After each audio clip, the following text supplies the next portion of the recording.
So ఎవరైతే dandruff తో బాధపడుతున్నారో 45 days లో ఇచ్చింగ్ అండ్ డాండ్రఫ్ మీరు కంట్రోల్ అవడం, మీరు ఆ వేరియేషన్ బిఫోర్ ఆఫ్టర్ కి మన ప్రోడక్ట్ ని యూజ్ చేసిన తర్వాత ఆ వేరియేషన్ మీరు అబ్జర్వ్ చేస్తారు. ఇప్పుడు చెప్పబోయే time and date precisely meticulously note చేసుకుని అలారం ని ఆన్ పెట్టుకోండి. మీరు ఎన్ని క్వాంటిటీస్ ఎన్ని ఆర్డర్స్ ని ప్లేస్ చేసినా కానీ absolutely free delivery across the India. ఈ క్యూఆర్ కోడ్ స్కాన్ చేస్తే డైరెక్ట్ గా మీరు మన వెబ్సైట్ కి అయితే వెళ్ళిపోతారు.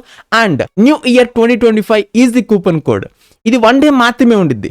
December 31st అలా వెళ్ళిపోయి ఇంకా mid night January 1st mid night 12 AM కి స్టార్ట్ అవుతుంది కదా. సో 12 AM నుంచి January 1st క్లోజింగ్ ఇంకా రాత్రి 11:59 PM ఈ టైం ఫ్రేమ్ దాకే ఈ ఆఫర్ అనేది ఉంటుందన్నమాట. ఈ టైం ఫ్రేమ్ లో ఎన్ని ఆర్డర్స్ ప్లేస్ చేసినా కానీ absolutely free delivery across the India. ఆఖరికి డాక్టర్ కూడా MBBS స్టూడెంట్స్ కూడా యూజ్ చేస్తున్నారు. మీరు కావాలంటే మన పేజ్ ఓపెన్ చేసి ప్రొడక్ట్ రిజల్ట్స్ లో మీరు చెక్ చేసుకోవచ్చు. వాళ్ళ ఐడీస్ కూడా మెన్షన్ చేశాను.